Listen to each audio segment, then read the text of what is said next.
إمامي ابن الرجب رحمتي خواه لي بيد فرمي خسارتمند و دۆڕا ئەو کەسەیە کە وا دەزانێ خوا لێی خۆش نابێت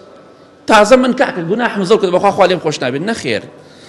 خوای گەورە دەفەرمێ لە حەدیثێکی صحیح تەرغیب هاتووە ئەی ئادەمی زات ئەگەر گوناهەکانت بگاتە هەورەکانی ئاسمان لو بلغت ذنوبك عنان السماء ثم استغفرتني غفرت لك ولا أبالي ئەگەر گوناهەکانت ئەوەندە زۆر بێ هەموو زەوی داگیرکە بگاتە هەورەکانی ئاسمانیش هەموو زەوی داگیرکە بۆ ئاسمانیش بڕوە بەس بگەڕێرە بۆ لام شەریکم بۆ بڕیارمەدە داوای لێ خۆشبوونم لێ کە پڕی ئەم زەوی و حتا هەورەکانی ئاسمان گوناهت هەبێ لێت خۆش ئەبووم و باکم نییە کەواتە ئینسان نابێ بێهیوا بێ زینات کردووە بێهیوا مەبە نوێژ ناکەی بێهیوا مەبە بگەڕێرە بۆ لای خوا پیاوت کوشتووە بگەڕێرە بۆ لای خوا ڕیبات خواردۆ بگەڕێرە بۆ لای خوا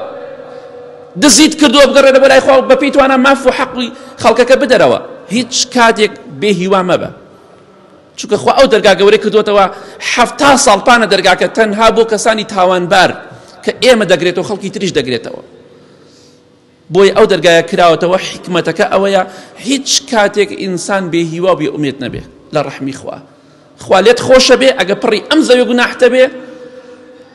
بەڵام بەو مەرجەی تۆ تۆبە بکەی بگەڕێتەوە لای خوا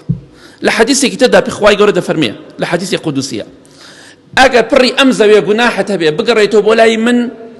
منیش پڕی ئەم زەوێ لێ خۆشبوون بە تۆ دەبەخشم سبحان الله ئەوە ڕەحمی خوایە کەواتە هیچ کاتێ بێهیوا مەبە لە ڕەحمی خوا